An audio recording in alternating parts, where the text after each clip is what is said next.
السلام علیکم ورحمۃ اللہ وبرکاتہ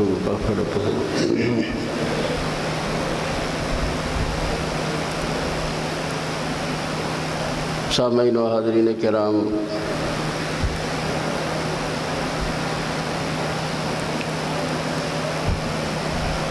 مکن پور شریف جو علم و ادب کا ہمیشہ گہوارہ رہا ہے، یہ سیمینار اور اس کے علاوہ بھی سال میں بلا مبالغہ 10 پروگرام بڑے شاہکار ہوا کرتے ہیں، اور پورے ہندوستان سے بیرون ہندوستان یہاں لوگ حضوری کا شرف حاصل کرتے ہیں۔ لیکن یہ سیمینار اپنی نوعیت کا ایک بہت ہی اچھا پروگرام ہے۔ دیکھیے، اللہ کے محبوبین بندے آپ نے دیکھے ہوں گے اور پڑھے ہوں گے، اللہ کا فضل ہے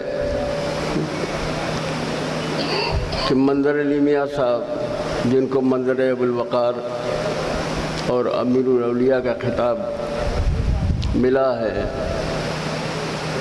ہم لوگ ایک ہی پیٹ میں رہے اور ایک ہی باپ کی گود میں پرورش ہوئے۔ ہم نے بہت قریب سے ان کو دیکھا ہے، ظاہر سی بات ہے ہم سے زیادہ کوئی کیا قریب سے دیکھے گا۔ ایک تو 2 لفظ ان کے لیے کہنا چاہتا ہوں کہ پوری عمر مشائخ و علماء میں گزری، لیکن اتنا متقی اور اتنا محتاط شخص ہماری نظر سے پوری عمر میں نہیں گزرا، جیسے کہ حضرت سیدنا امیر اولیاء صاحب رحمۃ اللہ تعالیٰ علیہ تھے۔ ایسا شخص ہماری نظروں نے نہیں دیکھا، اور ہم ہی نہیں، مولانا باقر صاحب جیسی ایک بہت بڑے عالم تھے، سلسلہ عالیہ مداریہ کے کئی کتابوں کے مصنف و مؤلف ہیں، بڑے صاحب نظر آدمی تھے۔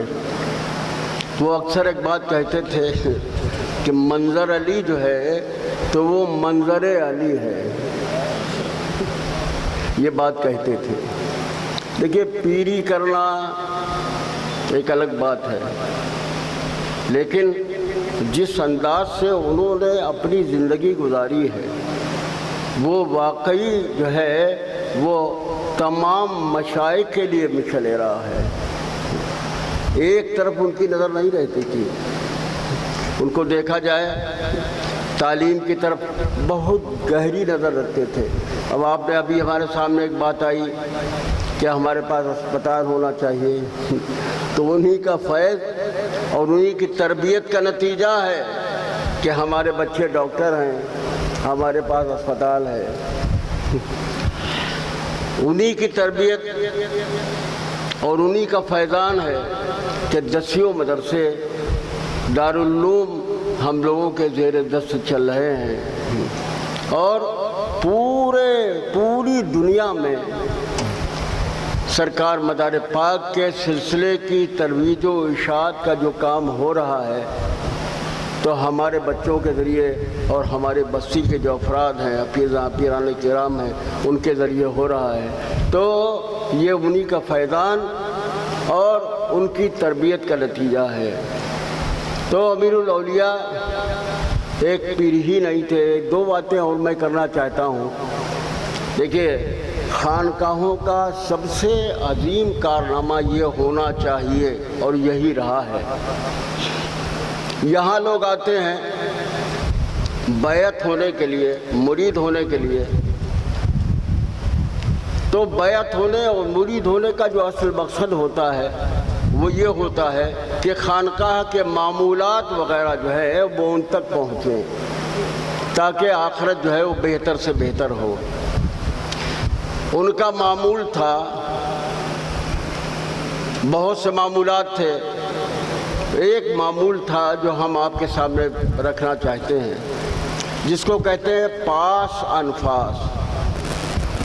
سانس جب اندر جائے تو لا الہ کہے، اور جب باہر آئے تو الا اللہ کہے۔ یہ ان کا ایک خاص معمول تھا۔ یہ سمجھیے آپ کہ 24 گھنٹے میں ایک لمحہ بھی ایسا نہیں ہوتا تھا کہ جو عبادت کے بغیر ان کے گزرتا ہو۔ لا الہ الا اللہ سانس کے ذریعے جو ہے تو وہ کلمہ طیبہ کا ذکر، جس کو 5 انفاس ہمارے ہاں مداریہ سلسلے میں کہا جاتا ہے، تو اس کے بھی عامل تھے وہ، اور اس کے علاوہ اس کی تلقین بھی کرتے تھے۔ کوئی ان کے پاس بیٹھتا تھا، ہم نے خود دیکھا، ٹھیک سے دیکھا، تو ان کا یہ عالم تھا کہ ایک لمحہ بھی ان کا ایسا نہیں گزرتا تھا کہ جو اللہ کے ذکر کے بغیر گزرے۔ اور اس کے بعد لوگوں کو معمولات کی تلقین کیا کرتے تھے اور لوگوں کو دین کی طرف بلاتے تھے۔ سلسلہ عالیہ مداریہ کی ترویج و اشاعت میں ہر وقت کوشاں رہتے تھے، اور سینکڑوں لوگ، دسیوں لوگ تو ہمیں معلوم ہے کہ جنہوں نے ان کے ہاتھ پر اسلام قبول کیا ہے۔ اللہ تبارک تعالیٰ ان کی خدمات کو اپنی بارگاہ میں قبول فرمائے اور ہم سب کو بھی ان کے راستے پہ چلنے کی توفیق عطا فرمائے۔ السلام علیکم ورحمۃ اللہ۔